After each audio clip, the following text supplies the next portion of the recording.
Hey guys, it's Stephen here back with another video, and today we're going to talk about El Majo, David Silva, because it's not looking good for David Silva at the moment. Now, it could be okay, it might not be, but we're going to dive into that into a little bit more detail today. But before I do that, I want to say thank you for The Athletic for partnering with my channel. It is the new home of football writing. It's got a world-class team of writers, including the likes of David Ornstein, Michael Cox, Rafa Honigstein, and of course our very own Sam Lee. You can get 50% off your Athletic subscription now at theathletic.co.uk/Esteemed Kompany, and a 7-day free trial as well. And honestly, if you're bored during this lockdown, which we all are, there's probably no better place to go and read about football right now. They've got loads of incredible nostalgia content and also loads of up-to-date pieces like this one from Sam Lee today, which talks about David Silva. I'm going to run through this article in a little bit more detail today and pick out some of the main points. And basically, it's what's next for David Silva. Man City are not ready to say goodbye, which is music to my ears, but there is some slight concerns on this front. Now, obviously, we all know what this means. Basically, we all know David Silva was planning to leave at the end of this season.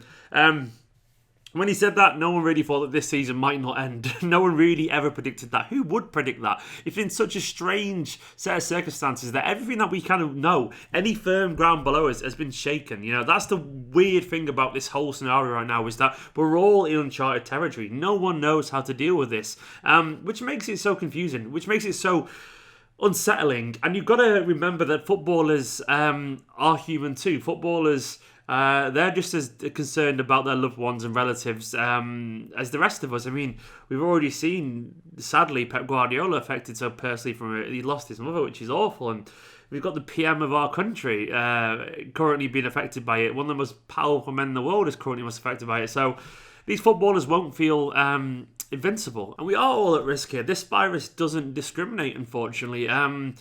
Everyone feels vulnerable, and footballers will too. And they'll be thinking now, well, what's going to happen after this and when it all ends? And David Silva is a player at the end of his career. You know, he's not got long left, if he has much time left at all. And he will be thinking, well, given everything I've been through, what do I want to do right now? Now, let's go back to basically where he's at in general. This is his 10th season at Manchester City, and sources close to David Silva do say that 10 years means a lot to him. To be at Manchester City for 10 years, basically this has become his club, which is a wonderful thing, isn't it? Someone like David Silva sees Manchester City as his club, but he doesn't want it to end this way. I mean, who would want it to end this way? It's been such a horrible way to end a football career at Manchester City. I mean, his last game, for example, was just a very forgettable, and I'd honestly forgotten this until I read Sammy's article. It was just a win over Sheffield Wednesday in the FA Cup last month. I mean, that's very unglamorous, but that feels like a lifetime ago. I can barely even remember that game. That's how long ago it absolutely feels.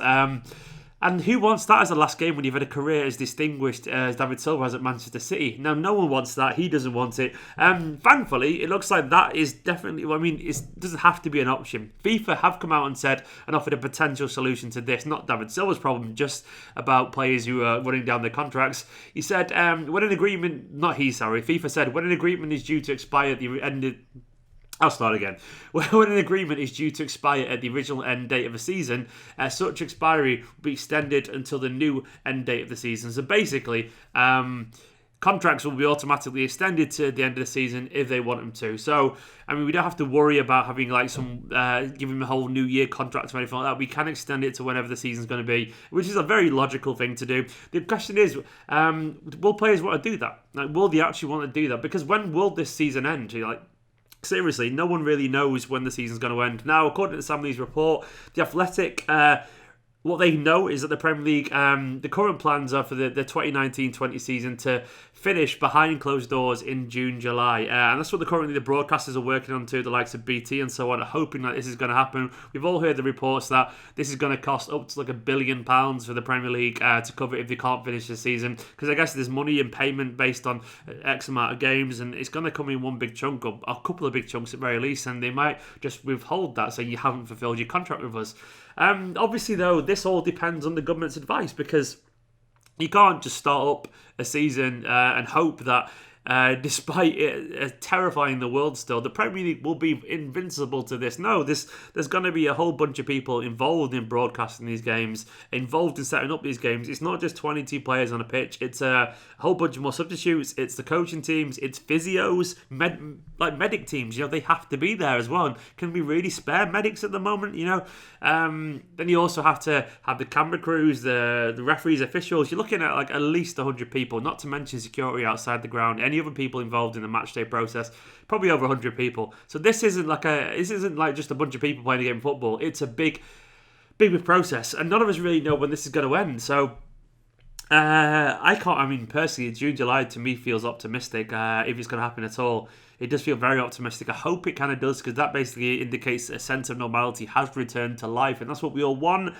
But it feels optimistic, and it depends if Silva wants that as well. I mean, according to Sam in his article, last month Silva was even considering retirement as one of the options. He's thinking, well, I'm 34 now, and maybe it's weird to say he's old, and that's my age too. But if I was football, I guess I'd be knackered as well. But he's thinking, well, according to some reports, he's thinking that maybe this is an option. Maybe I just retire, because there was some interest from Inter Miami, which is David Beckham's new franchise over in America.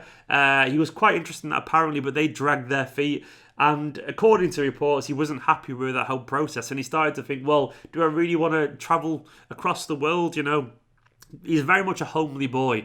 He really loves being at home. He likes being near Spain and his family. And the idea, according to some sources at least, and I've said that about 4 times now, according to some sources, the idea of going to Japan and America is kind of all right, for a couple of years while young Thiago grows up. Is it Thiago? I think it is Thiago. Was it Mateo? I can't remember if it's Mateo or Thiago. I think it might be Mateo. I think it is Mateo, actually, yeah. While he grows up, then maybe it's not too bad before he goes to school. But at the same time, he's grown fond of his vineyards, apparently. He's got vineyards in Canary Islands. He bought his own vineyard in January. And those close to him say that all he talks about is his 2-year-old son, Mateo, and his vineyards, which is adorable. Football, 2-year-old son, Mateo, and his vineyard. So basically, he's got a very simple life. And you might think, well, do I really want to kind of go on longer? Now, some footballers do. You saw the Kevin De Bruyne reports the other day. He said that after this now he wants to play football for 2 years longer. I'm not sure that was just tongue-in-cheek, but some footballers will feel like that. They will feel like they've been robbed of time. They think, well, I want to get more out of my career. Whereas, I guess if you're at David Silva's age of his career, at this stage of a career, you start to think, well, you know what, I've had a good career. I've had a good career, and it might be more hassle than it's worth trying to settle somewhere else at the moment, especially with the world in such turmoil, I mean, one of the clubs linked to him was AC Milan, and they're right in the heart of the Lombardy region. I know you'll probably be over it by then, but the back of your mind as a young father, you might think, well, is it really worth it? Should I not just retire? I've got my millions, I've got my vineyard, and I've got a gorgeous little kind of coastal town back in the Canary Islands. He's got like a little kind of holiday resort that he owns and stuff like that. You might think, well, I've had it pretty good. Maybe I just retire there. And it's a big question for him to ask and answer, especially when he's, as he said, he's a young father. And Mateo had a really traumatic, obviously, entry into this world. And thankfully, he was healthy and all that kind of stuff. But that kind of stuff does change you as a person. And now he's set at home with his family. Maybe he thinks, well, I've probably had enough. Hopefully he does think, well, at least I'll end his career at Manchester City. And I think he does want to do that. I would guess he wants to do that. Everything indicates that he does still want to finish his career at Manchester City, finish the season at the very least. But nothing can be taken for granted. I would, if I was a betting man, which I'm not, but if I was, I would say that David Silva will play out the rest of this season. And I do think the authorities, the Premier League and all that kind of stuff will try and make it happen. It seems kind of farcical, but I understand money talks, unfortunately. And I think they will try and make that happen, and David Silva will be there to play it out. And after that, he might go and play in Japan, he might go and play in America, but I've started to get a feeling you might just kind of end it close to home. You might go to somewhere like Las Palmas or something like that. Or maybe he just retires. Who knows? But David Silva has earned the right to make whatever decision he wants to make. And I'm just hoping that he gets a testimonial. And I'm hoping that football normality returns. It'd be terrible to watch the season finish and David Silva's last game ends up behind closed doors in Manchester City, because no one really wants that. He doesn't want that. Footballers don't want that. Fans don't want that. TV doesn't really want that either, really. No one does. Anyway, guys, what do you think will happen? Let us know in the comments below. It's up in the air, isn't it, at the moment? Go also check out theathletic.co.uk/Esteemed Kompany, 50% off your annual subscription and a 7-day trial as well. And let us know what you want to see on this channel going forward. I've got a lot of time to make videos now. Thank you to all these guys as well, the patrons, to help keep this channel going. Nicholas walking around in the background, which you definitely see, interrupting the Patreon talk. These guys, you might be actually cut out, Nicholas, because of the patrons there. So anyway, patreon.com/Esteemed Kompany. For now, though, go watch the video I did earlier about where are they now, a bunch of ex-Manchester City players, and also go watch the 8 potential managerial replacements of Guardiola one day in the future. In a bit. So much change. I just realised Guardiola, Silva, everything. Anyway, I'll stop.